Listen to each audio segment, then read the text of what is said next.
Hello दोस्तों, एक बार फिर से आप सभी लोगों का स्वागत है एंड्रॉयड डेवलपमेंट के एक नए फ्रेश एक्साइटिंग वीडियो में। तो दोस्तों, अभी हम पिछली वीडियो में देखा था कि हमने एपीके फाइल कैसे जनरेट कर सकते हैं। ओके, तो इस वीडियो में मैं आपको अभी नहीं बताऊंगा कि एबी फाइल कैसे जनरेट करते हैं, क्योंकि देखो भाई, मैं आपको बताता हूँ कि आपने ये जो एप्लीकेशन बनाई है, ये एप्लीकेशन के साथ कोई छेड़छाड़ ना कर सके, कोई इसके कोडिंग में चेंजेस ना कर सके। ओके, तो आपको ये सारी चीज़ों का भी ध्यान रखना होता है। जब मैंने अपनी एप्लीकेशन बनाया था और मैंने जब अपनी पहली एप्लीकेशन प्ले स्टोर पे डाली थी, तो इतने गंदे तरीके से डाली थी कि उस एप्लीकेशन को कोई भी डाउनलोड करके उसका एपीके फाइल निकाल के वहाँ से पूरा सोर्स कोड एक्सेस कर सकता था, मतलब इस तरीके से।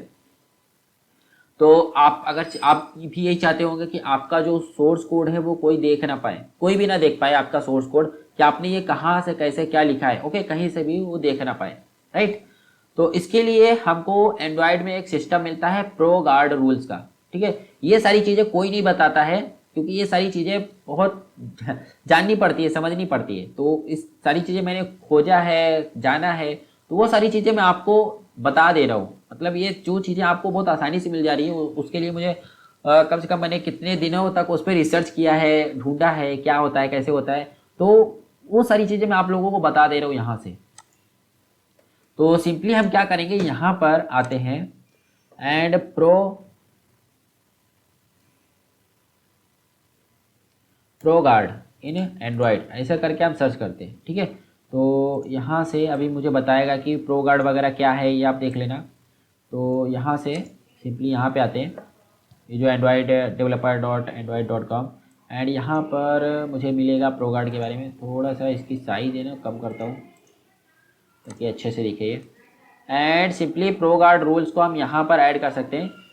ये देखिए हमारा एंड्रॉयड है, एंड ये कहाँ पर है, build dot Gradle project level. Okay, falling in your project level build dot Gradle में हमको क्या करना होता है, एंड एक्चुअल में ये प्रोजेक्ट लेवल पे नहीं, ऐप लेवल पे जाता है।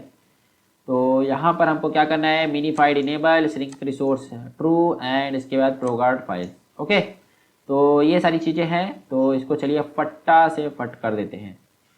तो यहाँ से मैं क्या करता हूँ, minified enable sync resource true. Okay, मतलब ये दोनों ट्रू है। यहाँ से मैं पूरा कॉपी करता हूँ, कंट्रोल सी, एंड मैं यहाँ पर आता हूँ build dot Gradle app level पे। ओके, ऐप लेवल पे आपको ऐड करना है, राइट। एंड यहाँ कहाँ पे ऐड करना है, ये देखिए यहाँ पर आपको बताया गया है। तो यहाँ पर मैं क्या करता हूँ, सिंपली इसको पेस्ट कर देता हूँ, राइट। ओके, तो यहाँ पर आपको ये चीज़ हटा देना है, क्योंकि ये दो दो हो गया। ये हटा दिए, ये सारे कमेंट्स हटा दिए। ओके, एंड ये भी कमेंट हटा दिया।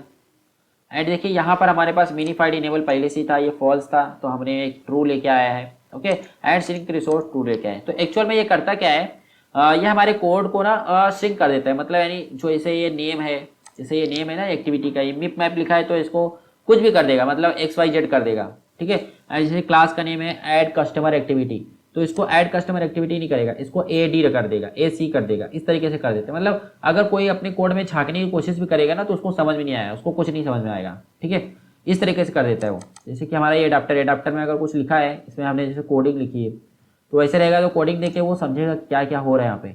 लेकिन वो क्या करेगा मालूम, ये सब करने के बाद ये सारे सब चीज़ को ना बहुत छोटा छोटा कर देगा। जैसे गेट आइटम काउंट है, तो इसको GT कर देगा। ओके, मतलब लोगों को समझ में ही नहीं आएगा कि हाँ हो क्या रहा है। ठीक है, तो यहाँ से मैं क्या करता हूँ, इसको सिंक नाउ कर देता हूँ। अब ये प्रो गार्ड रूल्स हमारी एप्लीकेशन पे अप्लाई हो चुका है। ठीक है, और एक बात का ध्यान रखना, अगर कोई आप एक्सटर्नल लाइब्रेरी यूज कर रहे हो, एक्सटर्नल लाइब्रेरी जैसे कि यहाँ पर हम यूज कर रहे हैं ग्लाइड का, एंड फायरबेस का यूज कर रहे हैं, और क्या यूज कर रहे हैं, बस यहाँ पे ग्लाइड और फायरबेस यूज़ कर रहे हैं। बाकी ये सारी चीज़ें तो बाय डिफ़ॉल्ट होती हैं। ठीक है, तो फायरबेस के लिए तो हमको कुछ भी करना नहीं पड़ता। फायरबेस के लिए ग्लाइड के लिए यहाँ पर हमको कुछ देखना पड़ेगा। यहाँ पे जैसे ग्लाइड है, तो आप कोई भी अगर लाइब्रेरी यूज कर रहे हो, तो यहाँ पे सिंपली क्या करने का, उस लाइब्रेरी के नाम से सर्च करने का कि प्रो गार्ड रूल्स है क्या कुछ ऐड करने का। तो यहाँ पे glide pro guard rules, okay, इस तरीके से मैं सर्च करता हूँ, तो यहाँ से मुझे लिंक मिलती है। और यहाँ पर मुझे ये बताया जा रहा है कि अगर आप प्रो गार्ड रूल्स का यूज करते हो, देन आपको ये लाइंस क्या करनी चाहिए, ऐड कर देनी चाहिए। कहाँ पर, अपने प्रोगार्ड रूल्स वाली फाइल पे। तो यहाँ से ये लाइन्स मैंने कॉपी किया, इसको पूरा कॉपी किया, ओके, इसको यहाँ से पूरा कॉपी किया एंड यहाँ पे आया प्रोजेक्ट पे एंड यहाँ पर आया ग्रेडल स्क्रिप्ट पे। यहाँ पे देखिए प्रोगार्ड रूल्स प्रो, ओके।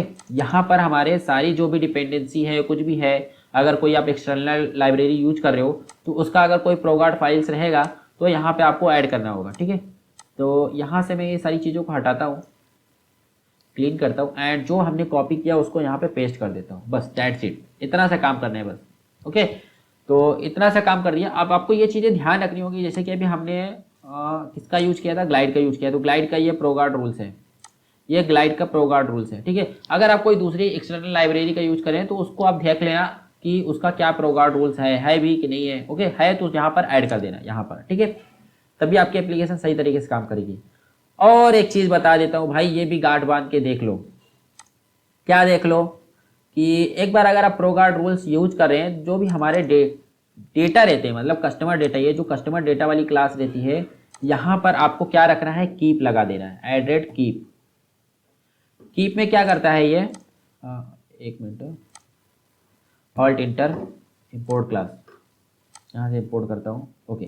तो कीप में क्या करता है, ये जो प्रोगार्ड रूल्स है ना, वो इस क्लास को नहीं छेड़ेगा, इस क्लास को छोटा बड़ा नहीं करेगा। क्योंकि जब वो एक बार छोटा बड़ा कर देता है ना, तो यहाँ से जो हमारी ये वैल्यू है, जैसे ये नेम है, तो ये नेम नहीं रहता, ये एन हो जाता है, ये ई हो जाता है, ओके। देन हम जब gate name, set name, Firebase से डेटा फेच करते हैं ना, तो वहाँ पे प्रॉब्लम आ जाती है, ठीक है। तो हम जो भी क्लास बनाते हैं हमारा, जैसे कस्टमर डेटा क्लास, जो भी डेटा वाली क्लास होती है, उस समय हम क्या लगा देते हैं, कीप लगा देते हैं, कि मतलब यानी प्रोगार्ड रूल्स जो रहेगा, प्रोगार्ड रहेगा, वो इसको नहीं छेड़ेगा, इस वाली क्लास को नहीं छेड़ेगा, क्लास जिस पे भी हमने कीप लगाया उसको नहीं छेड़ेगा, उसको छोटा नहीं करेगा, ठीक है।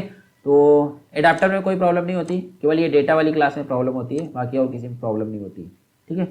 एंड यहाँ पे देखिए माई रेफरेंस, अभी देखिए यहाँ पे जैसे ये की है, ये वैल्यू है, की वैल्यू को भी प्रोगार्ड रूल्स नहीं छेड़ता है, ठीक है। जैसे कि ये की है, ये वैल्यू है, तो की वैल्यू को वाली चीज़ों को भी प्रोगार्ड रूल्स नहीं छेड़ता है। तो बस जितनी भी चीज़ें थी मैंने आपको बता दी कि क्या करना चाहिए, क्या नहीं करना चाहिए। अगर आपको कुछ चीज़ें नहीं समझ में आई है तो फिर से वीडियो को घुमाइए, फिर से देखिए, ओके, आपको समझ में आ जाएगी।